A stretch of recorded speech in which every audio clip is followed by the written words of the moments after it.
Reggie Hubbard is not your typical yoga teacher. With one foot in the world of wellness and the other in politics, he bridges the gap between personal healing and collective action. Through active peace yoga, he's helping people reconnect with their breath, their purpose, and the possibility of a more conscious, compassionate world.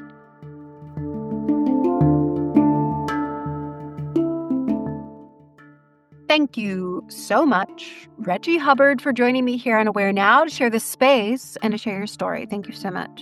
Deep honor, happy to be here, and just happy to be here with you, but happy to be here as well, because, whoo. Yeah, it's a thing. It's a thing. Mm-hmm. Sure. So let's start out with paths. We all have a path. Reggie, let's begin with your own path. So before active peace yoga, before teaching, before strategy work, who were you before all of this began? It's funny. So a colleague of mine is now in Greece, and I work with a whole bunch of nerds. And so, and actually all my work, nerds unite. They're in Greece, and one of my colleagues was, be careful of Scylla. And I was just like, as a kid, my favorite words were Scylla and Charybdis. So Scylla and Charybdis were in the Homeric tales, the Iliad and the Odyssey. They were creatures that would just bring destruction, right? And so, like, I was a nerdy kid who read all the books, and as a person of color, being nerdy, white kids wouldn't talk to me because I was black. And black kids wouldn't talk to me because I was smart. I believe that is what drives my fierce independence. I believe that's what drives my ability to look people in the face, be like, I'd love to tell you that I care what you think, but I don't. And to do it in a way that's not angry, but just understanding that my path is different than yours. And for me to invest energy into your critique as opposed to my brilliance is a waste of chi. Oh, well, that is powerful. That is incredibly powerful start to your story. Okay, so handball into things. I know when I teach, I was like, look, Reggie, when he starts going, like, you're going to drink from a fire hose, right? Okay. Settle in, and here we go. We go. So Reggie the Cannonball Hubbard, there we go. Here we are. So let's talk about moments. We talked about your path. Let's talk about moments. What moment or series of moments shifted you toward where you are now, this path that you are on now? Biggest moment, well, there's several, right? And like, I love the thing. So the beautiful thing about life, so I was an existential philosophy major, so I've always been brooding. Honestly, I've been brooding since I was like 15 years old, and I turned 51 in October, so I'm a well-seasoned brooder.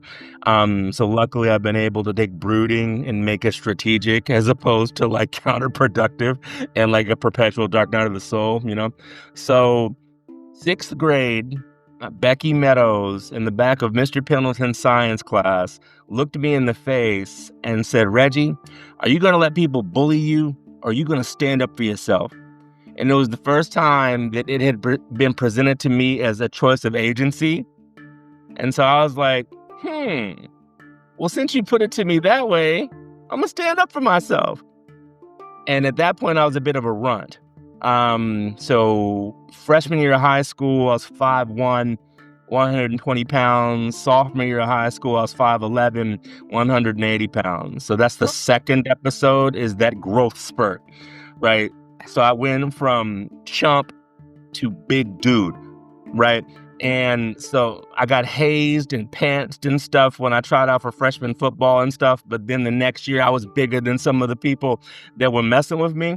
Right. And so very early, I remember as a child, child in a high school sense, one of these people being like, I'm sorry for what happened last year. I was like, don't you ever let it happen again. I'm not going to put violence on you. But now that I can whip your ass. Don't make me. Yeah.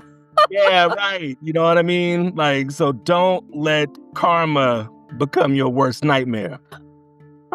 You know what I mean? So like my growth spurt and the grace with which I handled it, because that's a very disruptive experience to grow that much. I mean, I was in pain all the time.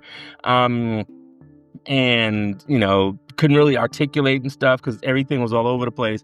In high school as well, I was class president for 3 years. So I ran for vice president in 9th grade, and this beautiful bass baritone voice that you hear was born of a horrific experience with puberty. So my freshman year, I ran for class vice president. My voice cracked 7 times in that speech. So I was like, good morning. Oh my God, here we go. So I lost that election and but came back the next year for president and won out, right? So you know what I mean? So those two experiences are like, so big things will happen. Can you handle it with grace? And can you take a setback, own it, and then dominate? Like from early on. So first in my family to go to college, went to Yale University, had never seen that much wealth in my life before, especially as a first gen. Like I told you, majored in existential philosophy, and my parents and stuff were like, what are you going to do with that? Teach? I was like, I don't know, but here's what I do know. The world is complex, and I need to be able to think about it in my own terms and then express myself thereafter. So don't really know what that will be, but let's make a bet. So I said this to my dad. I was like, Dad, 10 years from now, let's talk and see how this happens. You know what I mean? And the 10 years from me graduating from Yale, after, I was a roadie for a jazz band and a successful software salesman. My college roommate was like, Reggie, I think you'll be a hell of a salesman. I was like, I'm a terrible salesman, man. I don't know what you're talking about. Only to be proven wrong and like be top salesman and then actually start running the business in my 20s. Most of my colleagues were in their 50s. Worked for John Kerry's campaign as like volunteer, then lead logistics dude for the John Edwards experience. And then took some time off in Rio de Janeiro. So like that philosophy major allowed me to navigate all those things. And now at this point in my life, 2 other things I'll mention. I went to business school in Belgium and have lived in Brazil. So I've been an expatriate twice. And then as a Black dude, I was just like, I didn't really get a return on my investment because y'all are still racist. Oh my God. I see racism for real. I'm from the South, right? So I thought I knew racism. You go up north and realize where they're polite about their racism as opposed to in the South where they're in your face about it. I kind of respect people who are in their face about racism as opposed to whatever the hell happens in the North. So business school in Europe, lived in Brazil for a while. 3 other moments I'll mention. I worked in a nonprofit in Denver, Colorado. And before working for that nonprofit, I had applied to be top 2 huge jobs in the Obama administration. So I applied to be either Deputy Chief of Staff for Arne Duncan or Deputy Assistant Secretary for International Education. Made it to the top 2 for both. Woo! Got neither. Oh my God. Like that's like asking someone to marry you and them telling you no. I'm like, yo, I gotta leave politics. Like, I can't even be in DC anymore. Like, I just put all my chips in and lost the hand. I was like, oh, God. So super heartbreaking. But again, remember I told you, like, I have this DNA of taking a setback and then dominating, like taking the wisdom from that and then going forward. So I made this checklist of things that I would do to get my mind right because I felt the dark night of the soul coming and existential philosophy major. I was like, I see you and I know you kind of want to sit here for a while, but we're going to like change the parameters. So I'm going to do this thing where I'm going to do a whole bunch of new stuff, but things that I've never done before, lower my blood pressure and are artsy. And a friend of mine asked me to come practice yoga with her. And I was like, never done this shit before. Here it lowers your blood pressure. When I took this job in Colorado and it went from awesome to awful, in 6 days, I had already begun a yoga practice. Like I had begun like the physical and philosophical curiosity to alchemize adversity through spiritual practice. And so as the job got worse, my yoga practice and meditation practice got deeper. And I didn't even know that I was doing that. You know, I mean, in retrospect, I've read my journals because I kept a journal throughout the whole thing. And there were all these little nuances being like, yeah, so how can they be so miserable? Like, I have compassion for these people who are treating me poorly because their life must suck in order to be treating me so poorly because I'm not doing anything other than trying to help people. So even though I was getting it, you know, somewhere in here, like awareness was just like working its way through and expressing itself through my writing, even though it may not have been in my conscious awareness, it was definitely in my subconscious awareness, which is better for it to be anyway, because it takes root, right? So that job ends in me being fired via text message, but whatever. Yeah, I mean, when I say the worst family, I mean the worst. Like these people, and the caveat is that I knew them, right? So I knew them, had worked with them the year before, but because I was talented and some person felt threatened, it went from awesome to all, you know, liberal, white person, whatever, right? Like, you know, oh, you're great. Oh, you're a threat. So we're just gonna like pour all of our insecurity and try and smash you. So they fired me via text message, asked me for an exit interview, and the capital G grace that spiritual practice promises showed up, because I was like, look, we don't need an exit interview. You've got to be kidding me. Right? There's no way we need an exit interview. But I want to thank you. And, you know, silky white chick, for what? I want to thank you for how poorly you treated me, because you gave me wisdom. You gave me these practices. Like, you made me like, yo, I'm all in on this yoga thing. So thank you. Like, I wouldn't have been all in if y'all didn't treat me so terribly. So I now know that this ancient wisdom not only is applicable to my current situation, it has radically transformed the way that I move through the world. So thank you for that. Right. And that's only 10 months into like my yoga practice.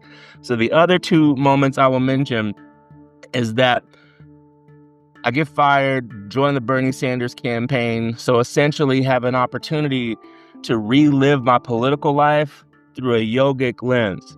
Right. So come in, it was like one of my favorite teachers called it a cosmic and karmic mulligan. Right. You get to play the game again. You know what I mean? You get to take new shots.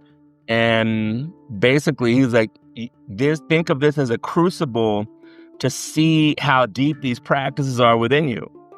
And I was like, yeah, like totally. You know what I mean? So as opposed to being like crucible, no, I was like, because someone whose favorite words were Scylla and Charybdis is into Homeric adventures. You kidding me? Right? So I get to make my own Homeric experience. Yeah, let's go. And so the entire Bernie Sanders experience was the marriage of my spiritual practice and my activist practice. It went from dissimilar things to increasingly close. So that when Secretary Clinton didn't win and Bernie didn't win and the other guy won, I won't speak his name because I have better things to do with my chi.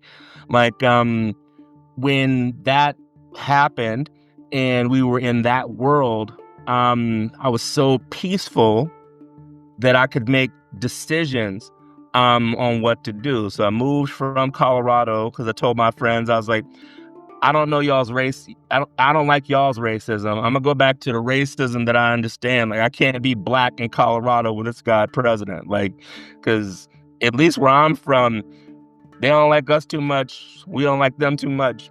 And it's kind of like detente. You know what I mean? Like, here, everything's fine. And then y'all are hella racist. Like, I just had this job with all you woke people. Like, I can't. So moved home, started working for Move On.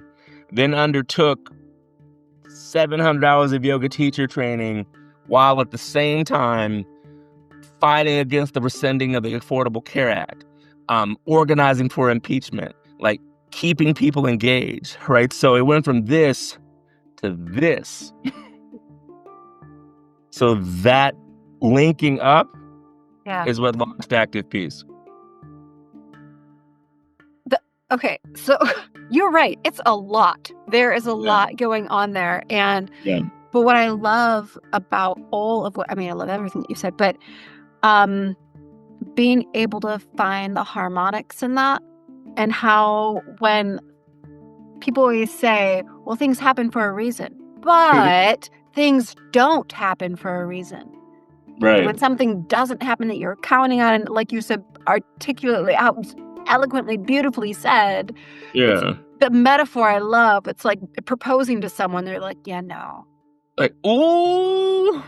Right. So to take that, hurt that, and be able to shift it and use it the way that you did to find yourself where you are now. Thank you for sharing all of that. What an incredible journey you've been on thus far. And Yeah, seriously. you're just in the middle of all the things. So, you have said that inner peace aligned with civic responsibility is a foundation for meaningful change. So Absolutely. that's not a phrase we hear every day. What does that alignment look like in real life, off the mat, in the middle of all of this noise? Right. I'll preface my remarks by saying that the best thing to have happened to me recently was that I had a stroke. And so I had a stroke on April 1st, 2024. And it took away the ability for me to use my left leg and left foot. Left leg was for like a week or so. Left foot was for months. And so to battle back from that adversity required such depth of practice and alignment that I had to learn how to tune out the noise. We are addicted to cacophony. We are addicted to rah, rah, rah, so that when peace and quiet come, we're often adversarial to that, when in fact, that is the medicine that our nervous system requires, right? So that inner peace yields, in yogic parlance, viveka, clear sight. And with that inner peace, clear sight and discernment, you can find different ways to be involved that move us forward. Not everyone is called to live the wild life that I've lived. You know what I mean? Like impeachment organizer, Bernie Sanders, like whatever, like, music roadie, like whatever, like stroke survivor, like the ancestors, sages, and saints, like have predestined for me just to be a lot, right? So that's my story, and I've finally embraced it. But civic engagement could be, I'm going to smile at every cashier at the grocery store and give them a human moment, because you do not know what that human moment will beget. There are people for whom, I'll give you an example. I had dinner this weekend after a gong experience that I played in Leesburg, Virginia. So I went to this bar, sat at the end, because just keep myself from the noise, but also just, I'm just there to eat. I'm not there to really like kick it with nobody. Like I just played gongs for 2 hours and whatever. End up having this conversation with a woman who's a nurse and her fiance. And so out of the blue, they're like, do you have any advice for people about to get married? And I'm like, what? Well, what I'll say is that as a couple getting to learn to know each other, view your differences as opportunities for discovery as opposed to opportunities for critique. I love that. Yeah, and they were like, damn. right? Like this crazy Afro brother in an Adidas jacket just eating his salad, just helped us with our engagement. And she was a nurse. And I told her that first of all, I thanked her, like, was like, thank you. Like, as a stroke survivor, people hate on y'all. You know what I mean? Like, anytime I hear that someone's a nurse, like, I go out of my way to either teach them or play sound for them, because they gave me so much. And even when I was super sick and having a stroke, you know, I would play sound for them. Like, I would play because it was not only helping me, I was like, how can I be a blessing to you, even in my messed up state? So inner peace and civic responsibility yield transformative change. Like, I was able to have conversations with these nurses in my stroke ward in Columbia, South Carolina, where this one lady was like, you know, I think I'm going to take yoga teacher training and meditation because of you. And I'm laying there in this bed with like leg out to the side. It's not working, you know, and I'm just, you know, like, so like really human, ridiculously spiritual interactions after 4 days after I had a near-death experience, you know, that's what I mean by that. So being peaceful and seeking opportunities to serve make radical change. So big Afro black dude, like playing sound bowls in the emergency ward in Lexington Medical Center in South Carolina created opportunities for orderlies to find peace, for neurologists to find peace, for one of the nurses to be like, people have been ridiculing me, but I think I'm gonna take this yoga teacher training. So that's transformative change. Yeah. And it's not flashy. It's not like I'm going to do these protests. And plus, I've done my fair share of protests. I'm not hating on that. I'm just saying that subtle, my peace with my heart and mind of service made radical change. That is such a beautiful story. And I love how you illustrate the fact that transformative change can be incremental. It doesn't have to be these big things. It can be just being present, They're not just showing sustainable. up. Yeah. They're too flash in the pan, but real sustainable change to make it incremental, to make it authentic. Even when you're in the hospital with your leg out to the side, to be able to do these things, right? Just to rock what you got. That's what I like to say. Yeah, I'm paralyzed, almost died a couple days ago and stuff. Just like, hey, can I play for you? Like, you know, and people were just like, what? I'm like, no, for real. Like, it's calming my nerves, so maybe it'll help you. So, and being authentic about it made all the change. I mean, even much so, I gave so on my stroke anniversary, April 1st, 2025, I was healthy enough to speak at the Maryland Brain Injury Association. So I talked about my ridiculous experience having been a stroke victim, but taking that from victim to being like survivor and thriver, and presented on how mindfulness was and sound and yoga were key to my recovery. 2 doctors, 2 occupational therapists. So basically it's like, here's a survivor's rendering of his healing in terms that you understand. Yeah, that's beautiful. And just to be able to, find that common denominator and be able to speak to and not at. That's radically changing like the brain injury world. Yeah, for sure. Heart of service. Yeah. A heart of service. And you're a heart of service. You work with activists, people who often carry that emotional weight of the world. Yeah. Question now for you, Reggie, is what does burnout look like when it's dressed as purpose? Yeah, beautiful question. What I tell people often is that as activists, as social change makers, as people who care to make a difference in the world, you got to be careful to discern, are you using the tools of creation or the tools of destruction? So what do I mean by that? What I mean by that is patriarchal, capitalistic paradigms suggest that your only worth is based on your output.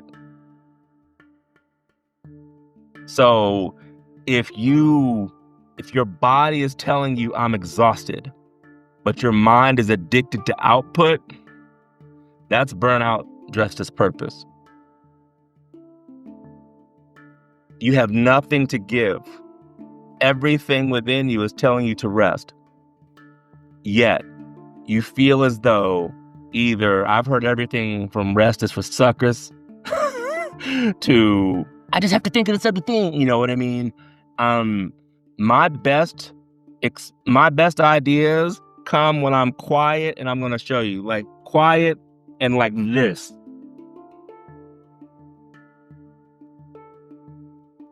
Low light. Quiet. I'll play these gongs or something, you know? So I'll play and I'll just sit. And some of my best insights, you know, I was given I'm a strategic advisor to this group called the Vera Institute, trying to help public safety messaging be more mainstream. Like, hey, can we have safe communities as opposed to tough on crime? Because that's crazy. Like, what are you talking about? That's some racist stuff. And my best idea came from that. While I was resting, I wasn't doing anything. And we were on a call with a pollster, and he said something. I was just like, you know what? I hear you, but it'd be cool if you took a look at the actions of this administration and whether they make us feel more safe. Like, and so they did that as a battery in their polling, and they were like, Reggie. I was like, yeah, all y'all thought I was crazy, and that idea is a banger. Right? And so they're like, yeah, I'm aware. So me resting, being free, like having the stuff in my mind, because what happens, especially as activists that are burnt out and doing too much, you consume with your eyes, you consume with your ears. You haven't given the body and your mind a chance to metabolize or digest what you've consumed. So without time for digestion, empty calories. Yeah, calories, inflammation, like whatever. I mean, you can choose the analogy and you can go whatever way you want to go. But like absent the chance to digest and you keep eating, oh, that's a recipe for disaster. And the last thing I'll say as I tell activists is that you can't give what you don't have. Yeah. So if you don't have the energy, it's incumbent upon you to resource yourself, to have the energy to give to yourself first. And then from your abundance, then you can give all these other, then you can give to all these other things. That makes just nothing but complete sense. And it seems like it's so simple and so easy. So it's like, how is it so hard to oversee that? I guess my question here is, how do you help others recognize it before it's too late? Well, I mean, it's only too late if you die. You know, like the beauty of the human experience, to quote my dear friend and fellow teacher Sharon Salzberg, is that you can begin again. There's always an opportunity to start over, right? Try something out, doesn't work, give yourself grace, start over. You got to be compassionate with yourself. Like, we are conditioned to think this way. I was thinking about this on my drive, again, thinker, philosophy, and I'm so grateful for my philosophy major now, because I'll just be like, and then, you know, why is this way? And then think of ways to either compassionately or like actively break it, so that new things can come. But I was just like, so why is it that we think that we have to always be doing something? Why? Says who? It doesn't make any sense. So with respect to like burnout and, you know, purpose, it is in political work, social change work, even living, our fight is as much physical, mental, and spiritual as it is political and philosophical. It's all 5 of those things. So if you invest in all 5, the synergy of what comes from that yields abundance. But if any of those are deficient, so if you're all political and philosophical and don't care about your physicality, don't care about your mental well-being, you don't care about your spiritual well-being, that's It's way out of balance. So it's not a force of good, centrifugal force of good. It's something that's careening and destroying like the Tasmanian devil. But we've been conditioned to think that pace is better than like a rapid pace is better than an intentional pace. No, absolutely. And so it's to your point, like recognizing that conditioning and why. I do find it as I'm kind of a word nerd, so that we are human beings, but it's like we have to be human doings. So to your point, like why can't we just simply be and give ourselves grace just to be? And grace builds upon itself.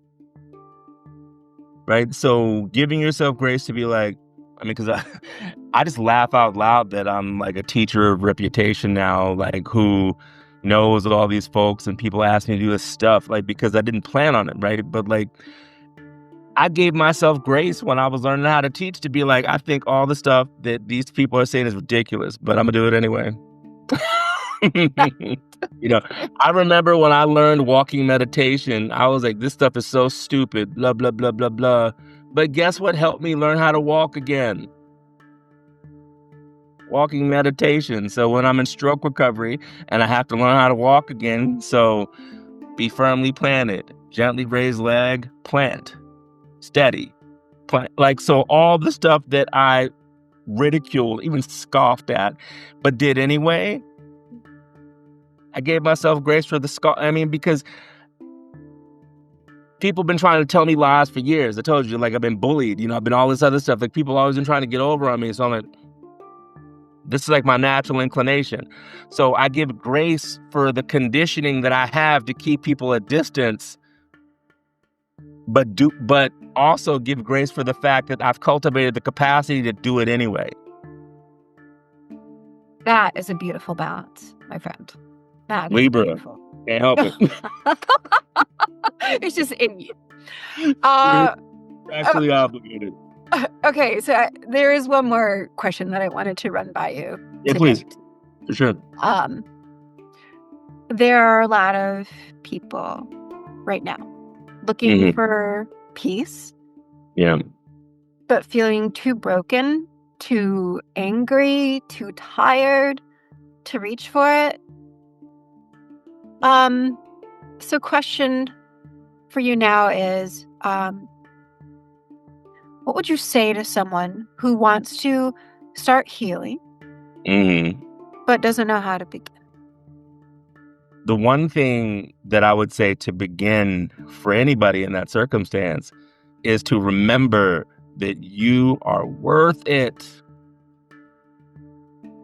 Like, for real, though. Not like no affirmation shit, you know what I mean? I'm not talking about that, but like, you are worth it. Like, you are here, and healing is not elegant, but it's beautiful. It's not easy, but it's simple. And I mean, I know this from my lived experience. Healing is so generous, meaning that if you turn towards it to the capacity that you're able to, what ends up happening is that you build your capacity for more healing. Right? And you ain't going to heal like that. But remembering that you are worth it, and that if you turn towards it 2%, metaphorically, your capacity will grow by 4 to 8%. Because it becomes a little easier. One step at a time, with grace and the opportunity to be like, yeah, I may have made some mistakes, but I can fix them now. And what I can't fix, what I can't fix and change, peace be upon it. What I can fix and change, may I have the courage and the persistence to make so. You know, like, you're not too broken to heal. That is conditioning that you've received. Like, we are hardwired to heal, right? Individually and collectively. Healing and peace it's in our coding. We've just been conditioned to not remember that. I did not tell the truth. I have one more question for you today before I let you off the hook, my friend. Sure. When you look at the world today, Yeah. not just at what's wrong, because that's easy to see, but about what's possible. What gives you hope, Reggie? Well, two things I'll mention specifically. One is that I had a friend of mine from college brought her teenage son to see me yesterday. 14. I swear to God, I thought I was talking to me. I was just like, oh, just like. So beautiful brown young man, angry at the state of affairs in the world, and justifiably so. Like way too smart for his peers. And I sat and talked with him for an hour. We played gongs. Like we talked about all these other things. He's like, how is my mom in college? I was like, probably just as sweet and as boring as she is now. You know what I mean? So just like and he asked me everything and I answered everything. Why? Because I can't take this wisdom with me. And I told him, I was like, I wish I could talk to someone like me when I was 14 years old. So there are youngsters that are desirous of wisdom. You know, I don't do hot takes. I do cold wisdom. I'm not much for the socials in terms of like, here's what I think. I got critiqued recently. Someone's like, we haven't heard from you. I was just like, I don't spread my pearls before fools. You know what I mean? Like, I'm not going to talk to a whole bunch of angry activists. I will talk to you like if it's a conversation. But if you're revved up, why am I going to I just rebuilt my nervous system.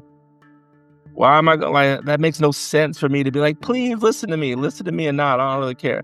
So like the fact that there are youth who have been through all this and still want to learn and still have a heart for learning. I asked him, what do you want to do when you grow up? He was like, I want to major in political science because I want to study why systems of oppression are perpetuated against people of color. You're 14. You're 14 and thinking like that. Oh man, here's my phone number. Like, call me for anything, brother. Because like, if you're thinking like that now, oh man, that gives me so much hope and optimism. Like, it's my job. I'm getting teary. Like, it's my job as an elder to nourish that. Right? Not to give up on other stuff. But now that I'm aware of that, like, I'm turning towards you. You know what I mean? And the other thing that gives me hope is that even in a world that, again, we're programmed to think it's going to hell, this brown dude in 5 years has gone from, oh man, I think I'll teach. And like, so I started like talking into a dot on April 4th, 2020. You know, I do I'm in partnership with the Kripalu Institute. Like, I'm in partnership with the Omega Institute. You know what I mean? Some people have been teaching for zillions of years and aren't in partnership with them.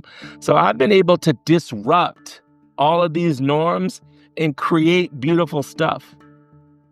You know, I did a Prince Asana class with like gongs and all this other stuff on the Kripalu online platform. 150 people came to that thing. Like 250 signed up. Like, they don't see numbers like that, right? So even in this world, which is like, oh, everything sucks, the messages that I'm receiving and that I'm offering are landing. You know, so I'm not worried about what's falling apart. I'm worried about what I'm building. So the youth that I can pour into, and that even as things are falling apart, there are things that are coming through me that are exploding. That's what gives me hope, not just for me, but just as a tool, right? So it's like, if it can happen to me, it can happen to all of us. We just have to turn towards it and believe in each other. Yeah, absolutely. Well, for the work that you do, continue to do, the stories that you just shared, thank you, Reggie. Thank you for helping all of us become a bit more aware now. Thank you so much. It is my honor to be with you and blessing on your day. But the day wasn't over.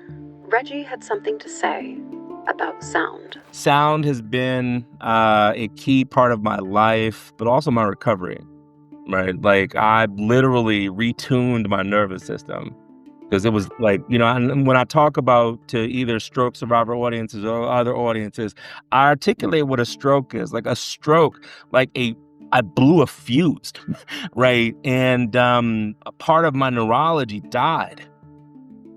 But because I took rest, because, I did use I do have to use medication to monitor some of my conditions now, but I did acupuncture because I had a chi injury, right? My nerves and my energy was impaired by the stroke.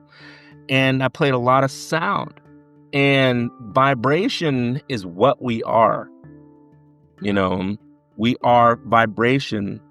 And we inform our brain with vibrations, but when I would so I would go to the doctor's office and, they tell me all the things in medical speak, statistically this and blah, blah, blah, all these other things.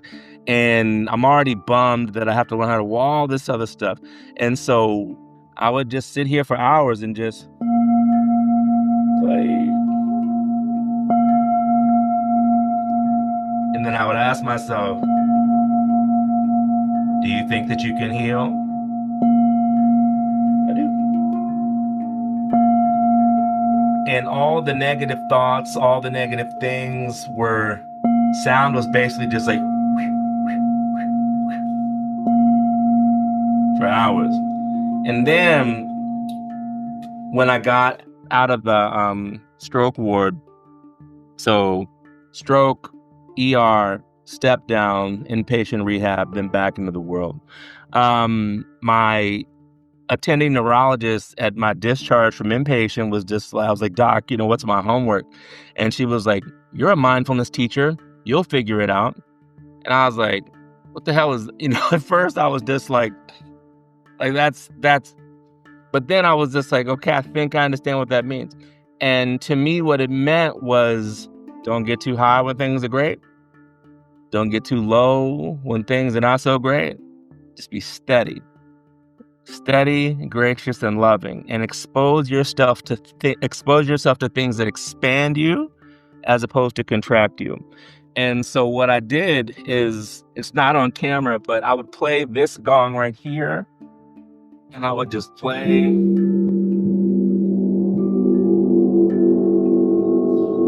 And eventually it put me to sleep. Yeah. Because that gong is like an oracle. It's an oracle of peace and understanding. And like spending time in that vibration took all the edges and was like. So even now, what has happened is, so the stroke begat, I take these gongs anywhere I can in the DMV, because the energy super sucks here these days, right? So I take these gongs around and play for like 75 minutes to 90 minutes, just so people can have a chance to disrupt their conditioning, find space and rest. I give you two examples from a recent gig, and this gig was Saturday. One woman in menopause, a dear friend of mine, she was like, I've been hot for 2 years. Like, everything is hot. So for the first time in my life, me listening to these gongs, I needed a blanket. Wow. I'm like, whoa, you know what I mean? And that was but I get that a lot. People are like, I had this thing and then it just wasn't there. And I'm like, it's vibration. Like, sound has intelligence. Like, sound, the goal of sound is to recalibrate your nervous system, but also to push things that don't need to be there. And another sister that was in the meeting was Palestinian.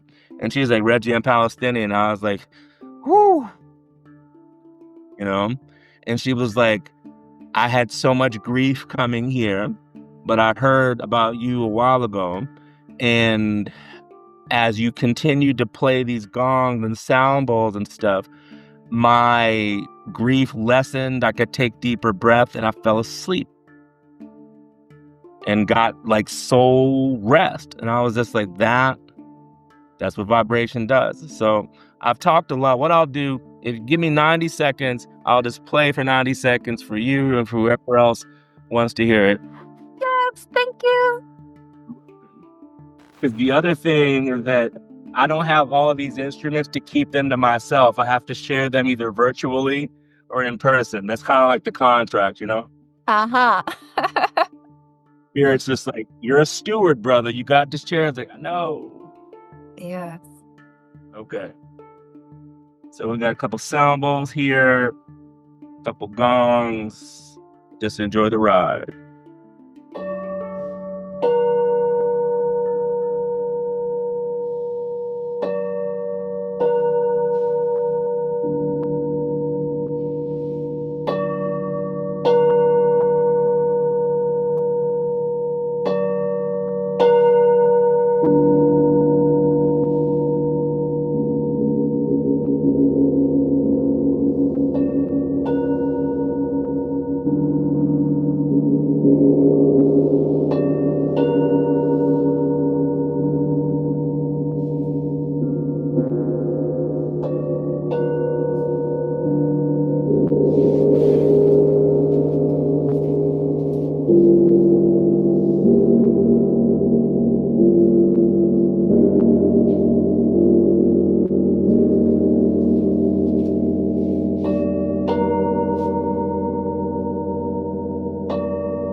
That is beautiful.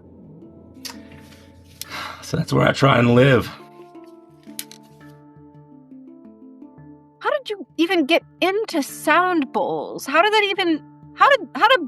these bowls of awesome and gongs, how did this come into your life even?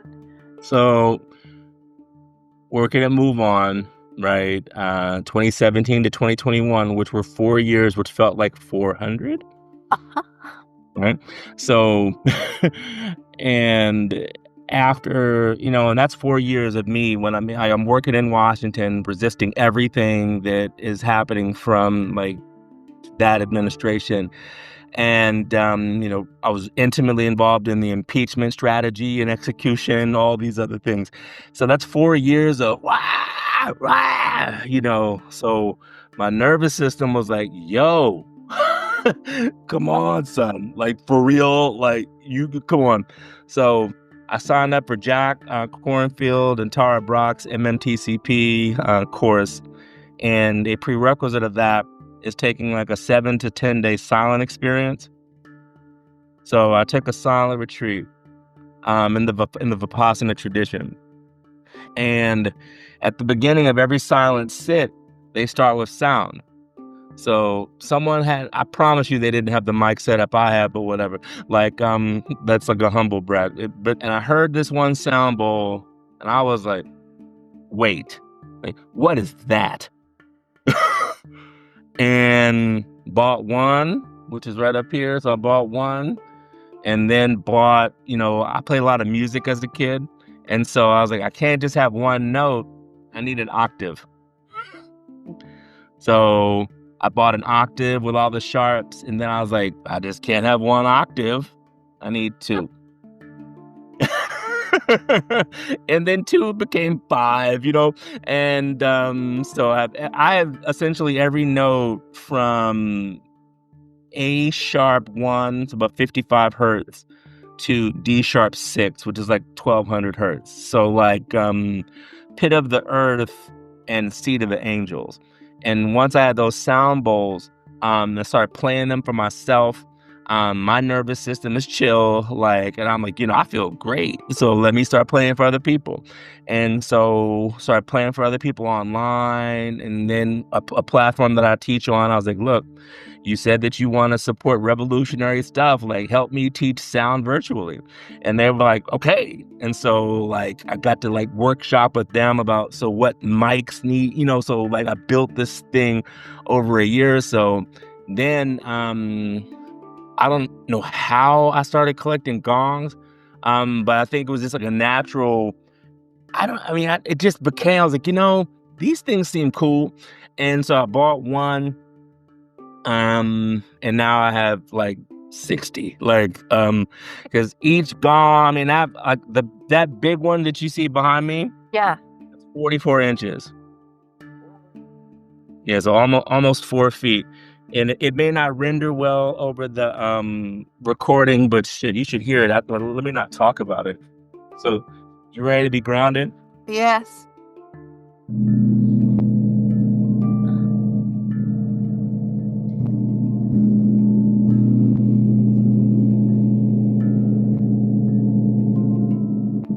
That's nice. Yeah, it's amazing, right? So I started playing with gongs and the different frequencies and started playing gongs for people. And so you combine the fact that I grew up playing jazz music and meeting the needs of the times. Like, that's how my sound practice grew, right? It wasn't like, I'm going to make this plan. Like, I bought these things, like, it seemed right to do after screaming at people for 4 years to, like, shut up and, like, become more compassionate, aware, gracious, humble, those sorts of things. And again, like we talked about earlier, from the heart of service begat this now burgeoning sonic empire. So awesome. Well, like I say, love you a moment ago. Love you so much more with this gift that you've given, that you've shared. And yeah, well, as someone who, I hear you on the nervous system side of things, because I have MS, and so that's like a trip. So, yeah, maybe I need to look more to using sound as a salve. Yeah. What it does is it just clears the slate. Mm. Nerves do what they do. That deep thing, I sit in front of that for like 5 minutes, especially if I'm a little all over the place, and it slows everything down. And when we're with MS, that's not good for you. With stroke, that's not good for me. With high blood, with all these things. And so you may not have chronic conditions like we do, but everyone's in need of a dial down. Because, in the construct of what we're talking about here, there's no awareness when you're overstimulated. None. It's total reactivity. But what sound does, this is the beautiful thing, and then I'll shut up because you can see I could talk forever. What sound does is it clears the space of all preconditioning. It clears the body from all, not all, but much stress, so that what you're left with is the peace, grace, and space that is already there in every present moment. That, I can't think of a bigger mic drop than what you just Reggie, mind blown, heart opened, and now I feel a bit more balanced in my body. Thank you again for just taking this time. Appreciate You're you welcome. so much. Thank you. Received and returned.